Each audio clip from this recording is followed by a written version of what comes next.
Avis. Cette capsule a été produite simultanément en français, en anglais et en espagnol. Notice, this episode was produced simultaneously in French, English, and Spanish. Aviso, este episodio se produjo simultáneamente en inglés, francés y espagnol. Vous visionnez présentement la version anglaise. You are currently watching the English version. Actualmente está viendo la versión en inglés. Hello and welcome to Stereotypic STeist. I'm your host, Guy from the other day. Today we're going to talk about a game that was requested by a subscriber to my channel, which game, although spectacular, I do not like very much, and I'll explain why. In the shoot 'em up category, this game is S.W.I.V from Random Access, or SWIV for short, published by Storm in 1991.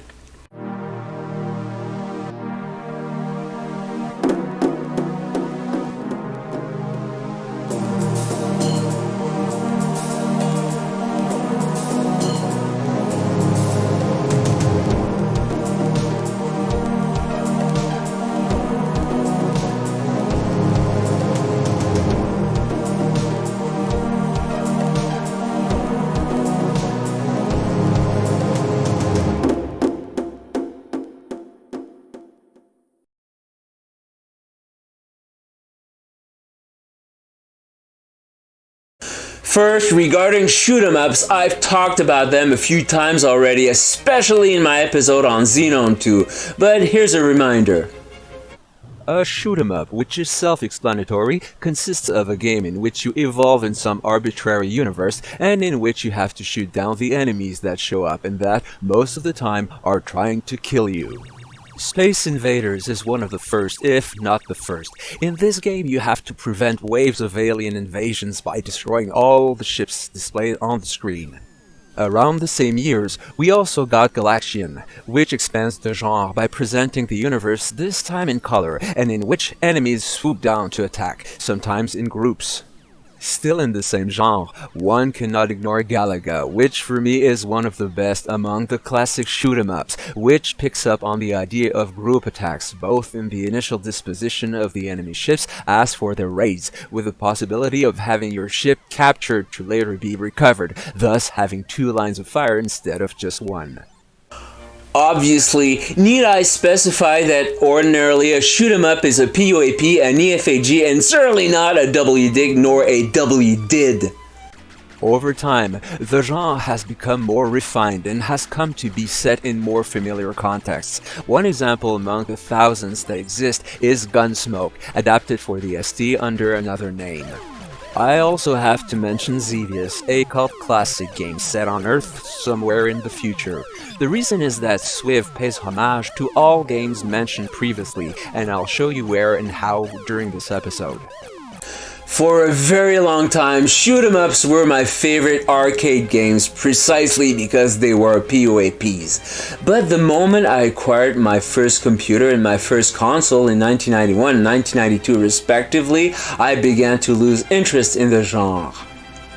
That is because it gets old. Whether it's planes, spaceships, tanks, soldiers, extraordinary or fantastic creatures, the objective remains to shoot everything that moves and tries to kill you.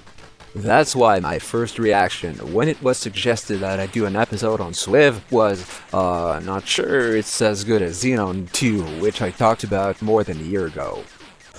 Although I'll let you be the judge, highlighting the good sides of SWIV as much as the bad ones, but it's certain that I'll present it in competition with Xenon 2, to name but one. First, SWIV. This is an acronym for Secret Weapons Installation Verification, as well as Special Weapons Interdiction Vehicles and Silkworm 4. These correspond to three objectives in which the game is divided, namely, 1. Verify the existence of secret enemy weapons installations in order to destroy them. 2. Destroy all enemy units using armed force. 3. Get to Silkworm 4, an upgraded version of a homing missile. Really? The first step is to verify the existence of secret enemy weapons? I thought that the game's raison d'être was precisely because we already knew that there were secret enemy weapons and that we had to destroy them. The game is a vertical scrolling one, which is never a problem on the ST. As for Xenon 2 and other shoot-em-ups, it's by heart insofar as the layout doesn't change more than the enemy raids. Everything happens on cue. It is played by default using the joystick and the keyboard depending on whether you're piloting the helicopter or the jeep, because in fact it's a game where you can have two players collaborating. What is notable and appreciable regarding the helicopter is that you can maintain your finger pressed on the fire button and get an auto fire, and this goes for the Jeep when you hold down the shift key. For the Jeep also, the Alt key allows you to jump. Hours and hours of cooperative fun. And that's an interesting aspect of SWIV. This made sense in arcades for games like Double Dragon, where the cabinet became a money guzzler as two players would encourage themselves to pour in dozens of quarters to reach the end of the game, whereas for only one player, given the increasing difficulty, the financial aspect could be deterring. This was also true for slightly older games such as Mario Brothers, in which you could play as Mario and Luigi for every round until one exhausted all his lives, speeding up the completion process for each stage. Whether in collaboration or in competition, I quickly found interest in two-player games rather than the ones made to be played alone. Back to the 1970s and 1980s. Video arcades were emerging, and in the meantime some households had/owned a computer or a console, rarely both because they were expensive. We often received one for Christmas, in which case that was the gift. Thus, on Christmas Day, what caught the attention of children was the console and the games that go with it, to the detriment of turkey or meat pie. The games were to be played either alone, sometimes in collaboration, often in competition, depending. It is also fortunate that some considered very early on the social aspect of the electronic gaming universe, which was to eclipse board games for a while, at least in my experience. But regarding games that were to be played alone, you had to wait your turn while commenting on what you saw on the screen, what to do or not to do, without worrying about the dessert that had just been announced and which you ate with greed, impatient to resume the game that was left behind, the console still turned on.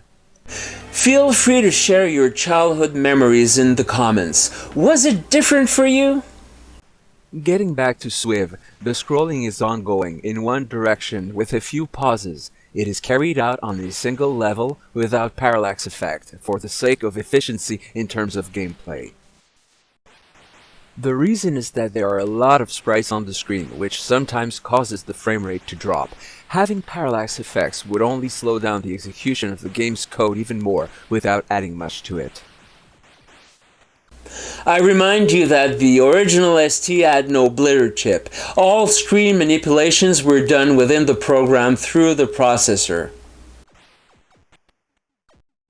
This is also a reason why designers opted for sound effects via the tone channels rather than having digital sound effects, because these, in addition to taking up space in the memory, hog the processor already busy moving visual elements, i.e. backgrounds and sprites, while keeping the info bar at the top of the screen. Sprites are also very numerous and of quite considerable size sometimes. I also note that since there is no horizontal scrolling, there are no black borders at the edges of the screen. For vertical scrolling, it can be done in the background at the address F0000 on a 1040 ST, and swap with the physical screen at the address F8000 once the visual is complete. This is probably one of the reasons for the slow frame rate when there are a lot of elements of all sizes on the screen. It's not so much that the copy and paste instruction is slow, but having to do it 16 times in a split second is reflected in the frame rate. Sometimes there's such an overdose of screen elements, especially in the more advanced levels, that the game becomes unplayable. It's an unspeakable jumble of elements, so much so that I don't even know where my helicopter is. I move according to where I think I am while holding down the fire button, trying to avoid enemy projectiles. In Atari's defense, however, I have to admit that it's also a mess on the Amiga, even though on the Amiga the frame rate is better. The game is so difficult that I wonder if anyone has managed to complete it without resorting to cheating, i.e. using a trainer, or if playing through emulation, saving game states once in a while. Admittedly, there are power-ups scattered around, as well as invulnerability shields from time to time, but so very few in my opinion. This brings me back to Turrican, for which I did an episode a few weeks ago. The game is challenging, but there are many bonuses along the way, if only to restore your energy level. In SWIV, one projectile is sufficient to kill you, and the only way to get extra lives is to reach certain scores, every 100,000, I think. Regarding visuals, since I always address this topic, they are quite neat, and their color palette changes according to the progression. We are still limited to 16 colors out of 512, but changing the color assignment on the fly gives the impression that there are more. I also noticed that during gameplay the floppy disk drive remains active, which brings me to think that visuals are loaded according to the stage we're at, meaning backgrounds and sprites. In terms of versions/adaptations, the game seems to have been first coded for the Amiga before being ported to the Atari ST, Commodore 64, ZX Spectrum, Amstrad CPC, and MSX, but I could be wrong. The Amiga version, as I expected, beats the ST version on both visual and sound aspects. Even if we use the same processor, the Amiga had a blitter chip which facilitated screen manipulations, hence the fluidity of the scrolling. Also, the sounds are of better quality and in stereo. The C64 version is also very fluid, visually notable, which goes for the sprites and scrolling, with more than acceptable sound effects. If the game had come out in 1982, assuming I didn't already have a VIC-20, I might have asked for a Commodore 64 for Christmas just to play SWIV. The Amstrad CPC version, on the other hand, is somewhat dire. It seems to have been modeled on the ZX Spectrum version, hence the futility in showing the latter. What a disappointment for this computer, which could have rivaled the Commodore 64, at least from a visual point of view. I'll spare you the MSX version, for it hurts my eyes so much. However, I don't get it. I played Metal Gear on NES long before playing it on MSX. Yes, there are differences, but it's still colorful with decent sound effects, not to mention the music. Finally, I must give an honorable mention to the adaptation for the Acorn Achimedes, which rivals the Amiga version, both in visuals and sound. If you have to play one version of SWIV, I'd say this one, or the Amiga's. Regarding how SWIV qualifies among shoot-em-ups in 1991, I'd say it depends on which version we're talking about. In its ST version, it does not hold up compared to Xenon 2, whose frame rate remains fairly constant and fast regardless of the number of sprites simultaneously on the screen. In its Amiga version, it's beaten by Battle Squadron, which features side-scrolling vertical scrolling. Admittedly, the game is more spectacular on the Genesis/Mega Drive, but on the Amiga, Battle Squadron is really wow. Just to squeeze the lemon, here is SWIV in its Acorn version, in rivalry with Raiden in its arcade version. It's not the same kind of vehicle you drive, but SWIV for the Acorn could have had its own arcade coin-op cabinet, and I would have played it. As for replayability, I have mixed feelings. The game as a whole is quite monotonous, so to speak, but that's true for a majority of shoot-em-ups. However, I got so pissed off, pardon my French, playing SWIV on the ST that I no longer want to play it for the rest of my life. I actually got tired of the genre, both vertically and horizontally. It's not that the games are badly made, on the contrary, it's the structure that's repetitive. Scenery that scrolls, usually from top to bottom, otherwise from right to left. Enemies in increasing numbers, more or less easy to kill depending on the level, who attack in raids.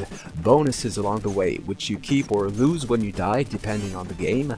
Mini-bosses at the end of each stage, and final boss. The player's performance depends as much on his reflexes as on his ability to anticipate attacks. It is therefore by heart. It would certainly have been possible to offer an infinite and random mode with increasing difficulty, but that would have posed a challenge related to the sets. Despite what I said a few minutes ago about never wanting to play SWIV again, ever, while editing this video I came across a game that I didn't know existed, and which blew my mind. That said, could we have done better for SWIV in its ST version?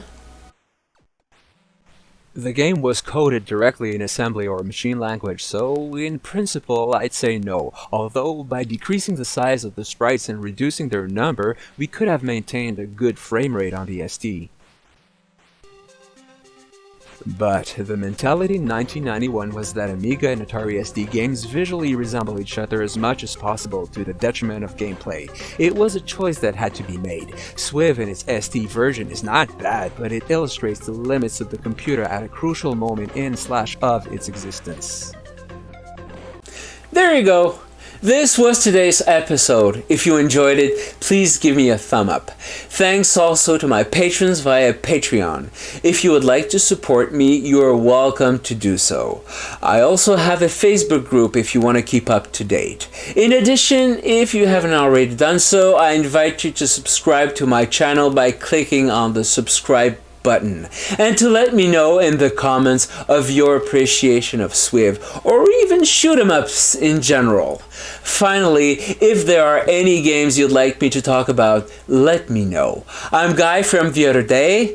See you soon.